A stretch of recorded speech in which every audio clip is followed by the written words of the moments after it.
ചൊല്ലുന്ന നിമിഷം മാതാവിൻ ചാരേ ചെല്ലുന്നു ജപമാല വഴിയായി. ചൊല്ലുന്ന നിമിഷം മാതാവിൻ ചാരേ ചെല്ലുന്നു ജപമാല വഴിയായി. കയ്യിലിരിക്കുന്ന ഉണ്ണീശോയുടെ ചാരേ ഞാനുമിരിക്കും. കയ്യിലിരിക്കുന്ന ഉണ്ണീശോയുടെ ചാരേ ഞാനുമിരിക്കും. എന്തു നല്ലമ്മ എന്നുടെ അമ്മ, എനിക്കും ഈശോയ്ക്കും ഒരേ അമ്മ.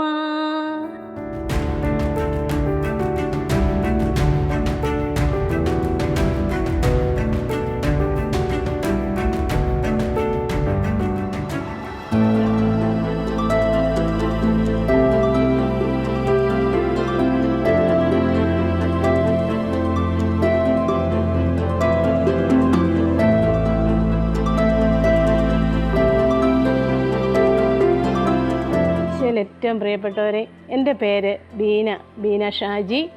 എൻ്റെ ജീവിത പങ്കാളി ഷാജി. ഞങ്ങൾക്ക് 3 മക്കൾ. മൂത്തത് മോള്, ഇളയത് 2 ആൺകുട്ടികൾ. എൻ്റെ ഇടവക മൂലമറ്റം ഫെറോനയിലെ ഒരു അംഗമാണ് ഞാൻ.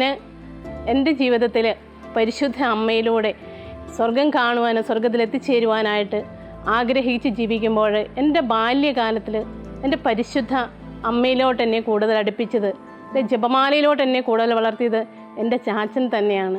ചെറിയ പ്രായത്തിൽ വിശ്വാസത്തിൽ വളരുവാൻ എൻ്റെ ചാച്ചൻ്റെ അമ്മ ചെറിയ പ്രായത്തിൽ മരിച്ചതുകൊണ്ട് എപ്പോഴും എൻ്റെ ചാച്ചൻ്റെ നാവിൽ നിന്ന് കേട്ടിരിക്കുന്ന ഒരു സുഹൃത ജപം ഇതായിരുന്നു: എൻ്റെ അമ്മേ, എൻ്റെ ആശ്രയമേ. പ്രഭാതത്തിലും പ്രദോഷത്തിലും ചാച്ചൻ എപ്പോഴും ഉരുവിട്ടുകൊണ്ടിരുന്ന ഈ നാമത്തിൻ്റെ ശക്തി ഞങ്ങളുടെ ജീവിതത്തിൽ അനുഗ്രഹമായി പെയ്തിറങ്ങിയത് വലിയൊരു വഴിത്തിരിവാണ് എൻ്റെ വിശ്വാസ ജീവിതത്തിൽ.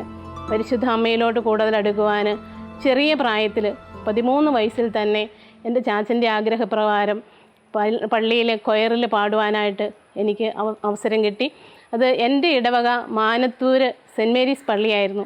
അവിടെ 13 വയസ്സ് തൊട്ട് കൊയർ പാടുമ്പോഴും ഏത് പ്രതിസന്ധിയിലും ഓടിച്ചെന്ന് കുഞ്ഞു പ്രായത്തിൽ തന്നെ പരിശുദ്ധ അമ്മയിൽ ആശ്രയിക്കുവാനുള്ള വലിയൊരു ആത്മീയ അനുഗ്രഹം എൻ്റെ ജീവിതത്തിലുണ്ടായിരുന്നു. അങ്ങനെ ചാച്ചൻ എന്നിൽ നിന്ന് എന്താഗ്രഹിച്ചു, എപ്പോഴും ആഗ്രഹമായിരുന്നു മക്കളെ വലിയ പാട്ടുകാരിയാക്കണമെന്ന്. പക്ഷേ ആ പാട്ടുകാരി എന്നുള്ളത് സ്വർഗത്തിന് വേണ്ടി പാടുവാനായിട്ടാണ് എൻ്റെ നല്ലയമ്മ എന്നെ തിരഞ്ഞെടുത്തത്. അമ്മയുടെ പരിശുദ്ധമായ സ്നേഹം ജപമാല രഹസ്യങ്ങളിലൂടെയൊക്കെ കടന്നുപോയി വിശ്വാസത്തിൻ്റെ ആഴത്തിലോട്ട് വളരുവാൻ എൻ്റെ ചാച്ചനിലൂടെ എനിക്ക് ലഭിച്ച വലിയൊരു വഴിത്തിരിവാണ് പരിശുദ്ധ അമ്മയിലൂടെ ജപമാലയിലൂടെ ജീവിതത്തിൻ്റെ ഈ 52-ാം വയസ്സിലെത്തി നിൽക്കുമ്പോഴും എന്നെ ജപമാല കരങ്ങളിലെടുത്ത് ജീവിക്കുവാനുള്ള വലിയ കൃപ നൽകി അനുഗ്രഹിക്കുന്നത് പരിശുദ്ധ അമ്മയുടെ ശക്തമായ സംരക്ഷണവും അത്ഭുതങ്ങളും അടയാളങ്ങളും മാത്രമാണ് എൻ്റെ വിശ്വാസ ജീവിതത്തിന് ഏറ്റവും വലിയ അടിസ്ഥാനം, ആഴം.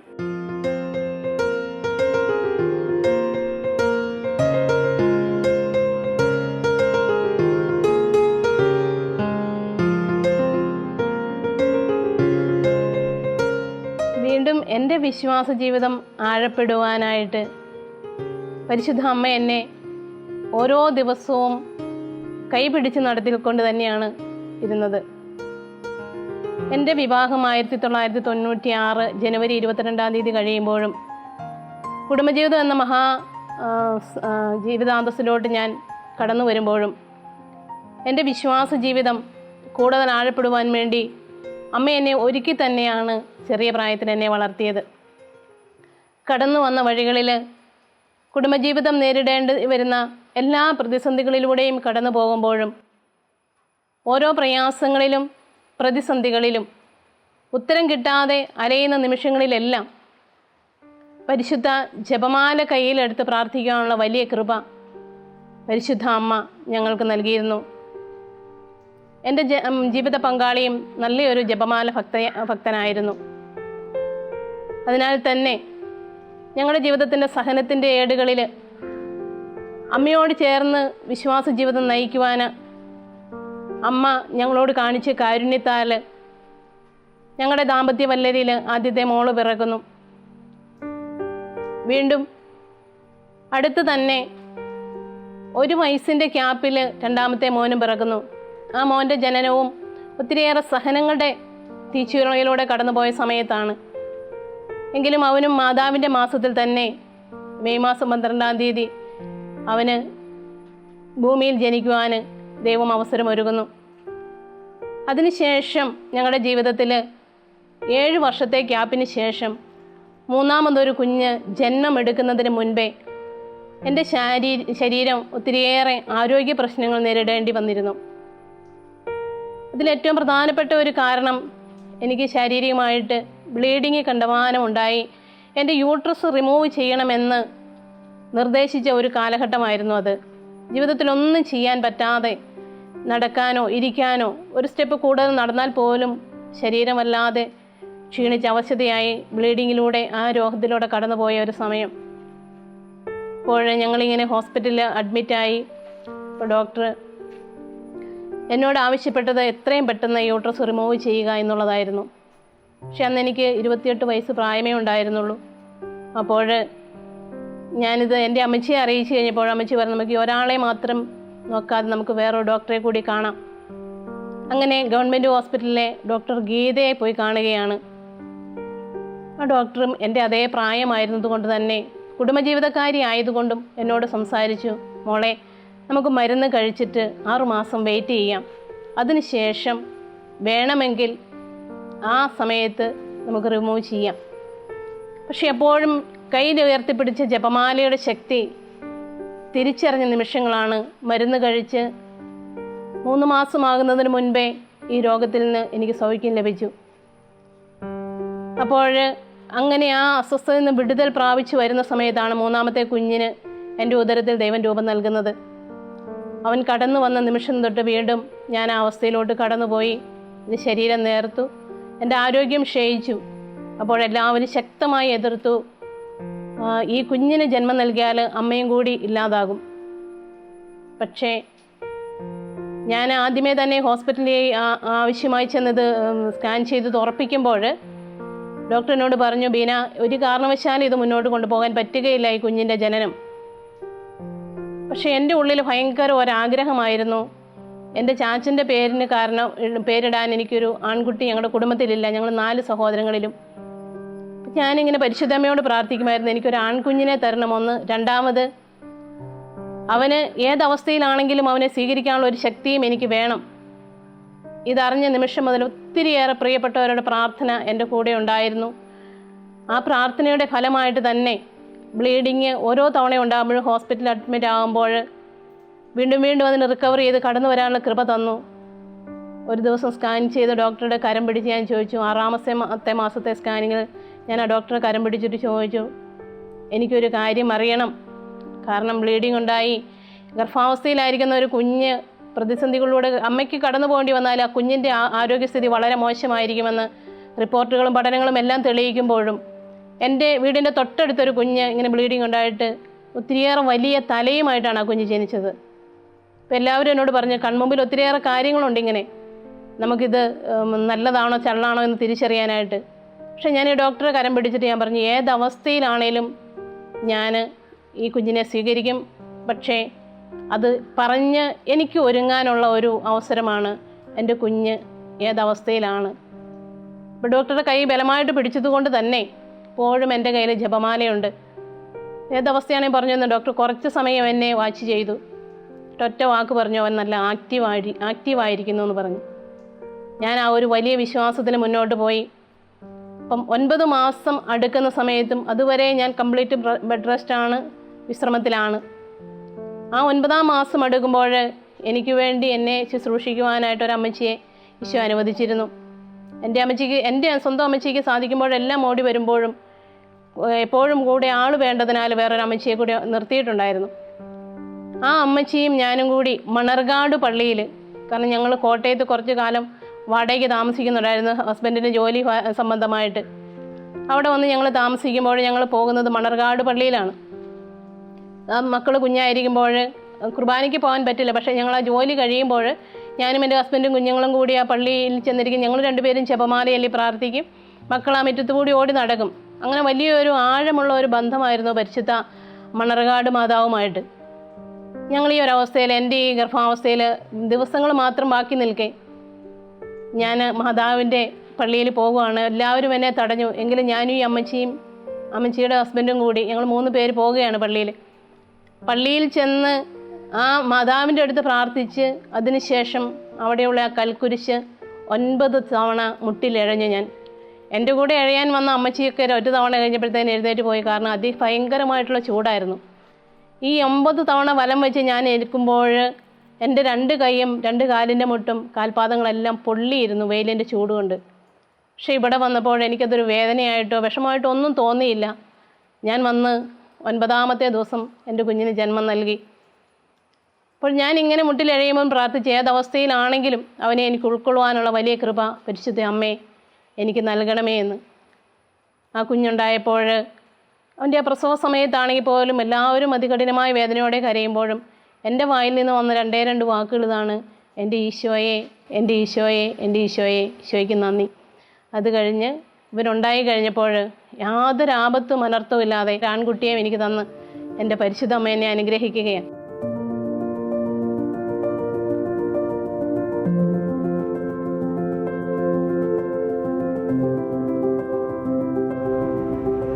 ഞങ്ങളുടെ വീട് ഒരു കൊച്ചു വീടാണ്. പക്ഷേ അവിടെ എപ്പോഴും ദൈവത്തിൻ്റെ കരുതലും കരുണയും അനുഭവിക്കാൻ എനിക്ക് പറ്റിയത് അമ്മയുടെ ശക്തമായ കരം പിടിച്ചതുകൊണ്ട് തന്നെയാണ്. ഞങ്ങളുടെ ജീവിതത്തിൽ ഞങ്ങളുടെ വീട് ഒരു തോടിൻ്റെ സൈഡിലാണ്.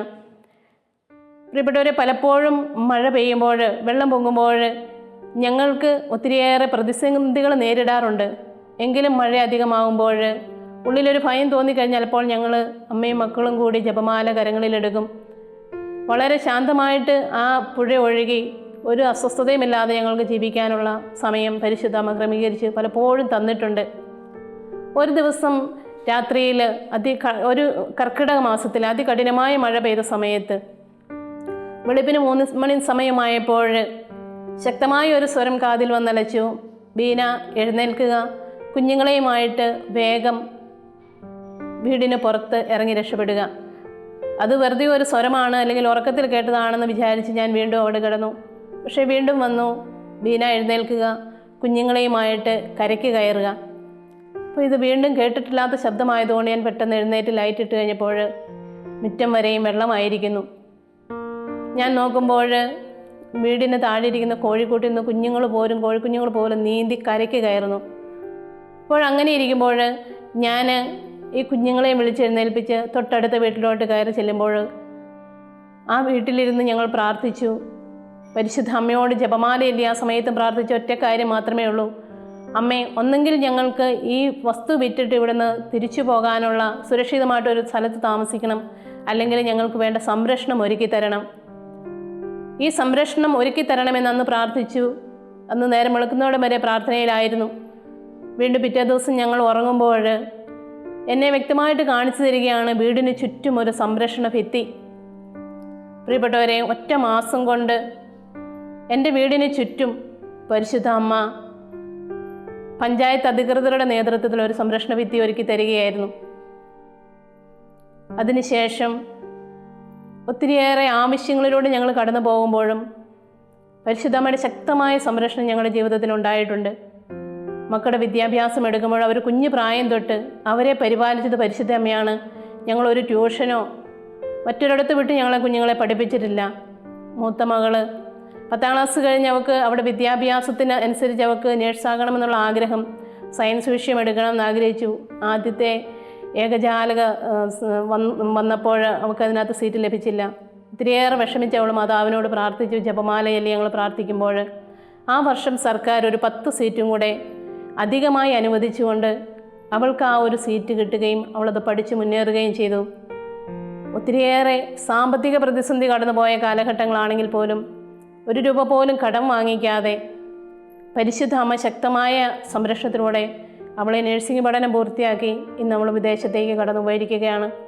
അതുപോലെ തന്നെ 2ാമത്തെ മകനും അവന് ഹോട്ടൽ മാനേജ്മെൻറ്റ് പഠിക്കണമെന്നുള്ള അവൻ്റെ അതിയായ ആഗ്രഹം നിൽക്കുമ്പോഴും 2 പേരെയും കൂടി ഒന്നിച്ച് കൊണ്ടുപോകാനുള്ള സാമ്പത്തിക സ്ഥിതി ഞങ്ങൾക്കില്ലാത്തതിനാൽ അവൻ ഡിഗ്രി എടുത്ത് അവൻ്റെ ഡിഗ്രി പഠനം പൂർത്തിയായ സമയത്ത് കേന്ദ്ര ഗവൺമെൻറ്റിൻ്റെ കീഴിൽ അവൻ ഹോട്ടൽ മാനേജ്മെൻറ്റ് ഡിപ്ലോമ ചെയ്ത് ഇന്ന് അവനും വിദേശത്തേക്ക് കടന്നു പോയിരിക്കുകയാണ്.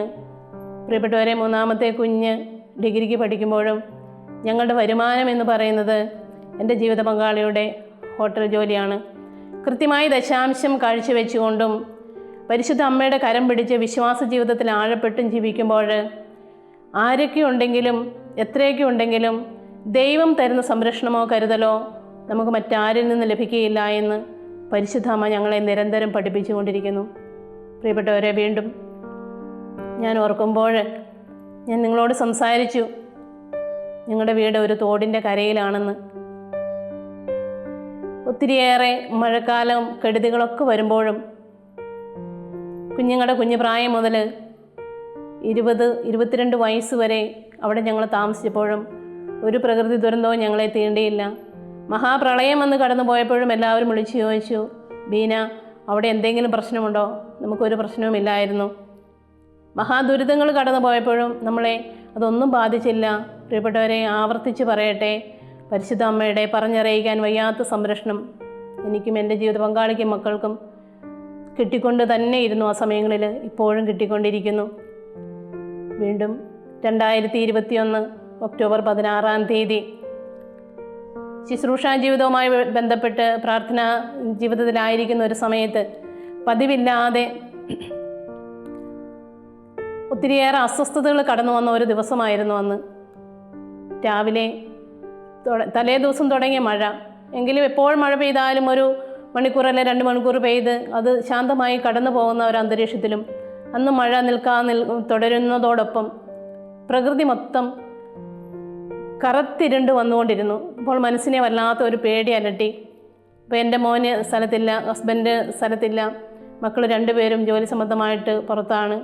ആരുമില്ലാത്തൊരു സമയം ഞാൻ എൻ്റെ ജീവിതത്തിൽ പിറ്റേന്ന് നടക്കേണ്ട പ്രാർത്ഥനാ ജീവിതത്തിന് വേണ്ട ഒരുക്കങ്ങൾ നടത്തിക്കൊണ്ടിരിക്കുമ്പോൾ ഞാൻ മുറ്റത്തിറങ്ങി പുറത്തോട്ട് നോക്കുമ്പോൾ എനിക്ക് പേടിയൊന്നും തോന്നിയില്ലെങ്കിലും മക്കളെ 2 മോനെയും വിളിച്ചു പാപ്പായും വിളിച്ചു പറഞ്ഞു, എത്രയും പെട്ടെന്ന് കടന്നു വരണം, എനിക്കിവിടെ എന്തോ ഒരു അസ്വസ്ഥത തോന്നുന്നു. പക്ഷേ അവർക്ക് ആദ്യം അത് അവർ ഗൗരവമാക്കി എടുത്തില്ലെങ്കിലും പിന്നീട് അവർക്ക് തിരിച്ചു വരാനുള്ള ഒരു ബോധ്യം കിട്ടി. ഞാൻ ഈ സമയം മുറ്റത്തിറങ്ങി അത്യാവശ്യം മുറ്റത്തിന് ചുറ്റുമുള്ള പെരയുടെ ചുറ്റുമുള്ള അരപ്ലേസിൽ മുറ്റത്തിരുന്ന ബക്കറ്റും അത്യാവശ്യ സാധനങ്ങളെല്ലാം എടുത്ത് ഈ അരപ്ലേസിന് മുകളിൽ വെച്ച് പെരയ്ക്കകത്തോട്ട് കയറി ഒരു വാതിൽ ലോക്ക് ചെയ്തു. അടുത്ത വാതിൽ അടയ്ക്കാനായിട്ട് വന്നപ്പോഴത്തേനും ആർത്തലച്ചെത്തിയ വെള്ളം പെട്ടെന്ന് അടുക്കള കവർ ചെയ്തു. പക്ഷെ അടുക്കളയിൽ നിന്ന് പുറത്തോട്ട് ഇറങ്ങാമെന്ന രീതിയിൽ ഒരിക്കലും ഞങ്ങളുടെ അയൽക്കാർക്ക് ഒരിക്കലും വെള്ളത്തിൻ്റെ ശല്യം ഉണ്ടാകാത്തതാണ്. ഞാൻ അവരെ വിളിച്ചു, സിനി, നീ മാട്ടയിലോട്ട് വരികയാണെങ്കിൽ എനിക്ക് നിൻ്റെ കരം പിടിച്ച് മുകളിലോട്ട് കയറാമെന്ന് പറഞ്ഞപ്പോൾ അവൾ എന്നോട് പറഞ്ഞു, അമ്മച്ചിയും ഞാനും പിള്ളേരും കൂടെ എങ്ങനെ രക്ഷപ്പെടുമെന്ന് ഓർത്തിരിക്കുകയാണ്, ഇവിടെ മൊത്തം വെള്ളമാണ് ബീനാമേ. അപ്പോൾ ഞാൻ പറഞ്ഞു, എൻ്റെ ഒരു കാര്യമല്ലല്ലോ, അവർ 6 പേരുടെ കാര്യമുണ്ട്. അപ്പോൾ പെട്ടെന്ന് ഞാൻ കരോട്ടുള്ള ഞങ്ങളുടെ അയൽക്കാരൻ ബേബിച്ചൻ ചേട്ടനെ വിളിച്ചു. ബേബിച്ചൻ ആ സമയത്ത് ദേവാലയത്തിലായിരുന്നു. അത് കല്യാണത്തിന് വിൻസെൻ്റ് ഡി പോൾ അംഗമായിരുന്നു അദ്ദേഹം. ആ സമയത്ത് സാധുക്കളായിട്ടുള്ള പെൺകുട്ടികളുടെ വിവാഹ സമയത്ത് കളക്ഷൻ പിരിക്കുന്ന ഒരു പതിവുണ്ട്. അതിനായിട്ട് പാത്രവുമായിട്ട് പോകുമ്പോഴാണ് എൻ്റെ വിളി ചെല്ലുന്നത്. അപ്പോൾ ആ പോകുന്ന സമയത്ത് എൻ്റെ കോൾ വന്ന് ബേബിച്ചിഞ്ഞനോട് സംസാരിച്ചുകൊണ്ടിരിക്കുന്ന സമയത്ത് എൻ്റെ പെരയുടെ ബാക്കി ഭാഗം മൊത്തം ഇടിഞ്ഞു വീഴുകയാണ്. അതിഭയങ്കരമായിട്ടുള്ള ഒച്ചയായിരുന്നു ആ സമയം. അപ്പോഴത് ഞാൻ പറഞ്ഞു, ബേബിച്ചിഞ്ഞേട്ടാ, ഇന്നപോലെ അവർ 6 പേരുണ്ട്, ഞാനിവിടെ എന്താ ചെയ്യാമെന്നൊന്നും അറിയില്ല. അപ്പോൾ ബേബിച്ചിഞ്ഞേട്ടൻ പുറത്തിറങ്ങിയപ്പോൾ ഞങ്ങളുടെ പള്ളിയിലെ കൊച്ചച്ഛൻ ഈ വിവാഹത്തിനിടയിൽ ഈ കളക്ഷനെ കുറിച്ച് അറിയിപ്പ് കൊടുക്കാനായിട്ട് കയറി വരികയാണ്. അപ്പോൾ എന്താ ബേബിച്ചൻ ചേട്ടാ തിരിച്ചു പോകുന്നതെന്ന് ചോദിച്ചപ്പോൾ ഇനി ഒരു ആവശ്യമാണെന്ന് പറഞ്ഞപ്പോൾ അച്ഛൻ തന്നെ അപ്പോൾ തന്നെ ഡ്രസ്സ് മാറി ലോഹം ഊരിയിട്ട് പെട്ടെന്ന് പറന്നു വന്ന് അവർക്കും കടന്നു വരാൻ പറ്റാത്തത്ര പോലെ വെള്ളത്തിൻ്റെ ഭീകരതയുണ്ടായിരുന്നു. അവർ വീട്ടിലെത്തുന്നതിന് മുൻപ് തന്നെ എൻ്റെ മോന് വന്ന് എങ്ങനെയോ പെരയ്ക്കുള്ളിൽ കയറി. പക്ഷെ അപ്പോഴേക്കും അത്യാവശ്യമെല്ലാം അടുക്കള മൊത്തം പോയി, ഡ്രസ്സുകളെല്ലാം അലമാരിയെല്ലാം മൊത്തം വെള്ളത്തിലായി, എൻ്റെ കഴുത്തൊപ്പം വെള്ളമായി, കയറി വരാൻ പറ്റാത്തൊരവസ്ഥ. മോൻ എന്നെ പിടിച്ച് പൊക്കി ജനലിൽ കൈ പിടിച്ച് നിർത്താൻ പറഞ്ഞു. പക്ഷെ അപ്പോഴും എൻ്റെ കയ്യിലുണ്ടായിരുന്നത് ബൈബിള് എടുത്ത് ഞാൻ ഉറക്കെ പിടിച്ചു. അതിനുശേഷം ഇവർ വന്ന് അന്ന് വരെ സംഭവിക്കാത്ത, തലേദിവസം വരെ അവരുടെ വീട്ടിലില്ലാത്ത, ബേബിച്ചൻ ചേട്ടൻ്റെ വീട്ടിലില്ലാത്ത തലേദിവസം കൊണ്ടുവന്ന് വെച്ച ഒരു വടം എടുത്തുകൊണ്ട് വരിക. കാരണം അത് കൊണ്ടുപോയിട്ട് മാസങ്ങളായിരുന്നു. ആ വടം കൊണ്ടുവന്ന് അവരുടെ വീട്ടിൽ വെച്ചത് ദൈവത്തിൻ്റെ ഒരു വലിയ പദ്ധതിയായിരുന്നു. ആ വടം കൊണ്ടുവന്ന് വീട്ടിലെ അകത്തെ ജനലിൽ കെട്ടി ആ ജനലിലൂടെ ഈ വടം പിടിച്ച് ഞാൻ ഇറങ്ങുമ്പോഴും ഈ വെള്ളം, ഈ അഴുക്ക് നിറഞ്ഞ വെള്ളം പിടിക്കുമ്പോഴും വടത്തിൽ നിന്ന് കൈ തെന്നിപ്പോയി. ബേബിച്ചനെ കൊണ്ട് പരമാവധി ശ്രമിച്ചു. പക്ഷേ പ്രിയപ്പെട്ട കൊച്ചച്ഛൻ ആ കൈ നീട്ടി എന്നെ എത്തിപ്പിടിച്ചില്ലായിരുന്നുവെങ്കിൽ ഒരു പക്ഷേ ഇപ്പോൾ നിങ്ങളുടെ മുൻപിലിരുന്ന് സാക്ഷ്യം പറയാൻ ഞാൻ ഉണ്ടാകുമായിരുന്നില്ല. അവിടെ പരിശുദ്ധ അമ്മയിലൂടെ കർത്താവിൻ്റെ കരം എന്നെ താങ്ങി. പ്രിയപ്പെട്ടവരെ, സ്വർഗം നമുക്കൊരുക്കുന്ന രക്ഷ അത് പറഞ്ഞറിയിക്കാൻ പറ്റാത്തതാണ്. പിന്നീട് അങ്ങോട്ട് അറിയാമല്ലോ, നഷ്ടങ്ങളുടെ പട്ടികയിൽ നിൽക്കുമ്പോൾ അവിടെയും കർത്താവിൽ ആനന്ദിക്കുവാനുള്ള ഒരു വലിയ കൃപ പരിശുദ്ധ അമ്മ എനിക്ക് തന്നു. കാരണം അന്നാം ദിവസം മുതൽ ഈ ദിവസം വരെ പരിശുദ്ധ കുർബാന മുടങ്ങുവാനോ ജീവിതത്തിലെ പ്രയാസങ്ങളും പ്രതിസന്ധികളും എല്ലാം കടന്നു പോയപ്പോൾ ഞങ്ങൾക്ക് വേണ്ടി മനോഹരമായിട്ടുള്ള ഒരു വീടൊരുക്കി ഞങ്ങളെ കാത്തു പരിപാലിച്ചതും പരിശുദ്ധ അമ്മ തന്നെയാണ്. ആ വീടിന് തൊട്ടടുത്ത് തന്നെ സ്വപ്നം പോലും കാണാൻ പറ്റാത്തൊരു ഭവനം പരിശുദ്ധ അമ്മ ഞങ്ങൾക്കായി ഒരുക്കി. പ്രിയപ്പെട്ടവരെ, അമ്മ നമ്മുടെ കൂടെയുണ്ടെങ്കിൽ, പരിശുദ്ധ അമ്മ നമ്മുടെ നിത്യം വഴി നടത്തുമെങ്കിൽ, അമ്മ നമ്മുടെ ജീവിതത്തിൻ്റെ രക്ഷകയും നാഥയും സംരക്ഷകയുമാണെങ്കിൽ അഗ്നിയിലൂടെ നടന്നാൽ നിനക്ക് പൊള്ളലേൽക്കുകയോ മാരകമായതെന്ത് കുടിച്ചാലും നിന്നേക്ക് ഒന്നും, നിൻ്റെ ജീവിതത്തിലൊന്നും സംഭവിക്കുകയില്ല എന്ന് ഉറപ്പ് തരുന്ന ആ വലിയ സത്യം ഗ്രഹിച്ചുകൊണ്ട് വിശ്വാസത്തിൻ്റെ ആഴത്തിൽ പരിശുദ്ധ അമ്മയുടെ കരം പിടിച്ച് പ്രിയപ്പെട്ടവരെ 14 വർഷത്തോളമായി പരിശുദ്ധ കുർബാന എന്ന വലിയ മഹാരഹസ്യത്തെ ഉൾക്കൊണ്ട് ജീവിക്കാനുള്ള വലിയ കൃപ ഇന്നും ഈ ദിവസവും എൻ്റെ അമ്മ എനിക്ക് നൽകി. പിന്നെ ഞങ്ങളുടെ ജീവിതത്തിൽ എത്രമാത്രം പ്രതിസന്ധികളുണ്ടോ, പ്രയാസങ്ങളുണ്ടോ, പ്രഭാതത്തിലുണർന്നുള്ള ജപമാല. ഞാനും എൻ്റെ ജീവിത പങ്കാളിയും ഒരിക്കലും മുടക്കാത്ത ഒരു കാര്യം അതുതന്നെയാണ്. പ്രഭാതത്തിലും സായം സന്ധ്യയിലും ഞങ്ങളുടെ ജീവിതത്തിൻ്റെ അടിത്തറയും അതുതന്നെയാണ്. അതിന് ഞങ്ങളെ വഴി നടത്തുന്ന പരിശുദ്ധ അമ്മയ്ക്ക് എത്ര നന്ദി പറഞ്ഞാലും മതി വരില്ല.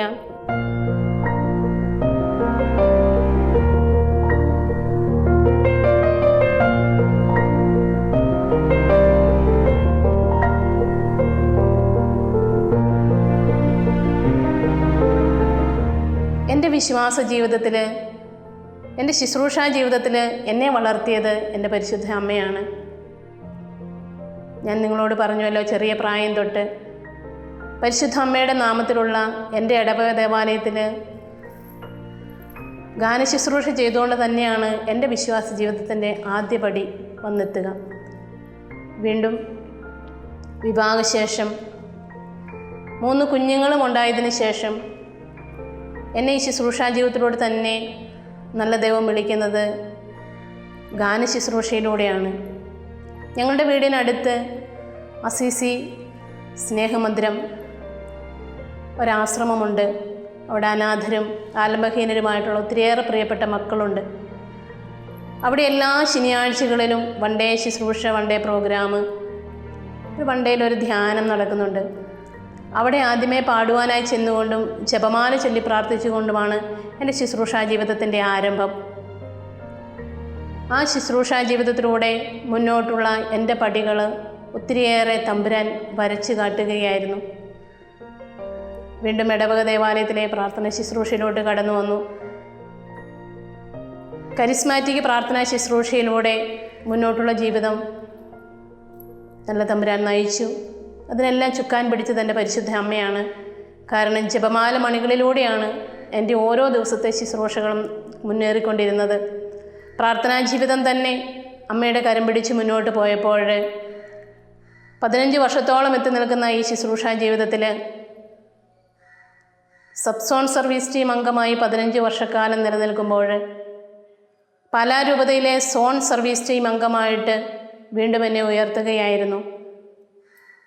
എൻ്റെ വിശ്വാസ ജീവിതം പരിശുദ്ധ അമ്മയുടെ കരം പിടിച്ച് 14 വർഷത്തോളമായിട്ട് മുടങ്ങാതെ പരിശുദ്ധ കുർബാന കണ്ട് മുന്നേറുവാനുള്ള കൃപ എൻ്റെ ശുശ്രൂഷാ ജീവിതത്തിൽ എനിക്ക് ദൈവം അനുവദിക്കുന്നു.